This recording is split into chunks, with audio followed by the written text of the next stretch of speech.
So if we can agree on anything this year, it is that things always change, especially consumer behavior and the way that they interact with sales pages. So even if you've had a sales page in the past that was doing great, if you're wondering why all of a sudden things have changed and the conversion numbers are not looking the same, I'm about to share with you 3 tweaks that you can do, brand new tweaks. These are brand new tweaks that are for this year right now after things have totally changed that are going to up level your sales page. I am Kathy Olson of Funnel Gorgeous, and we have a front row seat to so many funnels, so many from our students. We also own a funnel software, FG Funnels. So we see lots and lots of funnels, and we understand the new market and the things that are changing. And there are a lot of things that are changing, but I want to give you some simple tweaks today that you can actually implement today or this weekend to start seeing an uptick in the amount of conversions you will have for people who land on your sales page. All right, so let's dive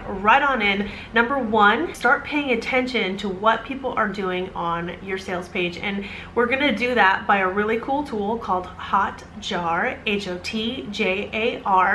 They do have a free version of the software, and you basically put in a little code and it allows you to track user behavior on your site. So what this means is that you're gonna be able to see what people are actually doing when they're seeing your sales page. I used to use this tool all the time when I did web design, but it is kind of a new thing for sales pages, so it's a very cool thing. It'll allow you to see how far people scroll before you lost them, right? And so maybe you can tweak and change and start to understand their behavior and maybe make some updates from it. But it also shows you where people are clicking, which buttons they're clicking the most, and so you can start to see where on the page you kind of got them, right? Where's the majority of people choosing to say yes to your offer? And this is going to give you some really good insight, and this is just like tip number 1, but this one is so powerful because it will inform you of what to do, what to change, how to tweak it, and how to improve it now that you actually see how people are looking at your sales page. It is a very cool tool. Okay, so if you are ready for tip number 2, it is kind of what I'm afraid to tell you,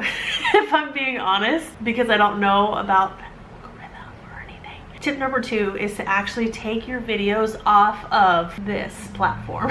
So if you have any sales videos that you still have hosted on this platform right here, I'm not gonna say it because I don't want this video to be doomed, but if you have any videos on your sales page that is on something like this, take it off, because a lot of people have done this. They put videos from the thing that shall not be named and they have their sales videos on there because it's awesome. Obviously we all agree it's an amazing platform, right? But the point is it is for organic marketing, and if you use your videos on this platform, it used to be fine, but now like the updated version is it actually shows a bunch of suggested videos, and it's very distracting if you're trying to make a sale, which we definitely want to fight against, because any kind of distraction can actually take from your sale. So, and we don't want people going down the social media rabbit hole while they're on our sales page. So this is a big one. I see a lot of people making this mistake because this platform used to not have that feature, and so it's just one of those things that it updated. And if you have old videos on there, or if you even have new videos on there, make sure you put it onto another platform, one that does not have a suggested, like, you know, hey, what else do you want to binge watch? And then tip number 3 is a little scary to some people, but I'm just gonna say it because it is a really powerful tip, and if you implement this, you will start to see a change. That is changing your graphics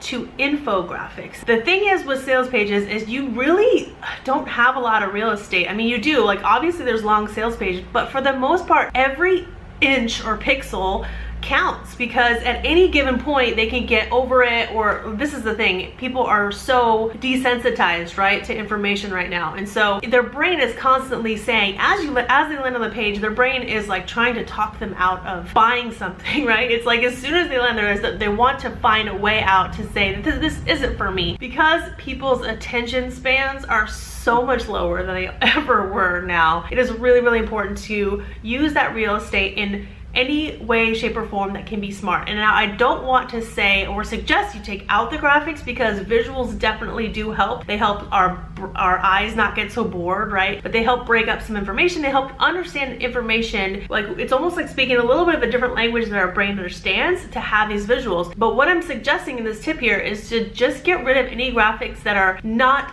smart graphics. Let's call them smart graphics. And the term smart graphics I just totally made up right now, but what I mean by it is kind of an infographic. So some type of graphic that relays some sort of information that actually leads to the sale. And so don't waste any time having, you know, stock photos or some kind of lifestyle stuff unless it is strategic and maybe even has some info in it. And this even goes with product shots. So now the updated version of product mockups actually has information on the mockup. And so when you see like these screenshots, it's not just like some just random screenshots of what's included. It's actually going to call out what you're looking at. It's going to point to the iPad and it's going to say 200 worksheets for you to go through, or 50 different templates, and it's going to show a picture. So it's going to actually have words on there. The idea here is to just up level all your graphics on your existing page to be smarter graphics. And I don't mean just specifically labeling them. That might be something that you want to try, is labeling what you're seeing here, as long as it's not like really obvious. But what I want is to just get rid of graphics just to have graphics, and have every single graphic mean something, and to really help